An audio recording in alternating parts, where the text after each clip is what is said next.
प्रधानमंत्री मनमोहन सिंह ने देश में कुशल आपदा प्रबंधन और आपदाओं को लेकर पूर्व चेतावनी प्रणाली के विकास की जरूरत पर जोर दिया है। राष्ट्रीय आपदा प्रबंधन संस्थान के 9वें स्थापना दिवस के समारोह को संबोधित करते हुए उन्होंने कहा कि उत्तराखंड त्रासदी से हमें बहुत कुछ सीखने की जरूरत है।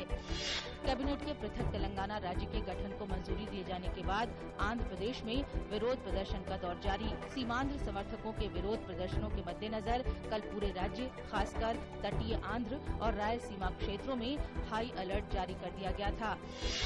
केंद्रीय मानव संसाधन मंत्री पल्लम राजू ने तेलंगाना मसले पर अपने पद से इस्तीफा देने की पेशकश की है। उन्होंने कहा कि केंद्रीय कैबिनेट ने ये फैसला जल्दबाजी में लिया है। इस फैसले के दूरगामी परिणाम होंगे। गृह मंत्री सुशील कुमार शिंदे ने कहा कि जहां कहीं भी किसी राज्य का विभाजन होगा वहां भावनाएं होंगी। उन्होंने कहा कि कोई भी इनकी उपेक्षा नहीं कर सकता, लेकिन हमें उनको सांत्वना देनी है।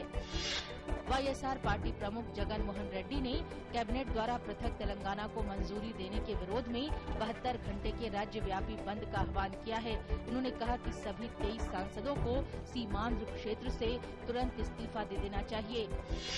आंध्र प्रदेश विभाजन के मामले पर अपनी प्रतिक्रिया देते हुए टीडीपी नेता चंद्रबाबू नायडू ने कहा कि संयुक्त आंध्र की मांग सर्वसम्मति से हुई है।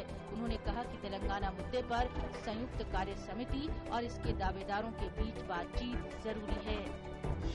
सेना प्रमुख विक्रम सिंह ने कहा कि कश्मीर के केरन सेक्टर में करगिल जैसे हालात नहीं। सेना प्रमुख ने कहा कि किसी भी गांव पर उग्रवादियों का कब्जा नहीं है। उन्होंने बताया कि उग्रवादियों को जल्द ही खदेड़ दिया जाएगा और इसमें कुछ ही समय लगेगा। सरकारी योजनाओं का लाभ लेने के लिए आधार कार्ड को जरूरी न बताने वाले उच्चतम न्यायालय के फैसले में परिवर्तन के लिए केंद्र ने न्यायालय का दरवाजा खटखटाया। केंद्र के आग्रह पर न्यायालय मंगलवार को सुनवाई करने के लिए हुआ सहमत। शुरुआती कारोबार में शेयर बाजार संभला। सेंसेक्स आज 61 अंक ऊपर 19,963 अंक पर खुला। इसी तरह नेशनल स्टॉक एक्सचेंज का निफ्टी भी 12 अंक की बढ़त लेकर 5,922 अंक पर पहुंचा।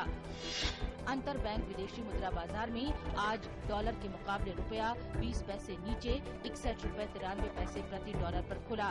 कल डॉलर की तुलना में रुपया 73 पैसे मजबूती के साथ 61.73 प्रति डॉलर पर बंद हुआ था।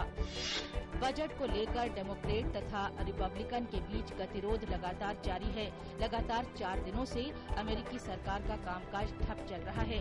राष्ट्रपति बराक ओबामा और सांसदों के बीच पहली बातचीत बेनतीजा रही। इससे अमेरिकी अर्थव्यवस्था पर गंभीर असर पड़ने की संभावना है। इटली में द्वीप लम्पेडुसा के नजदीक कल एक नाव में आग लगने से वो डूब गई। इस हादसे में 300 लोगों के मरने की आशंका है। नौका में करीब 500 अफ्रीकी प्रवासी सवार थे।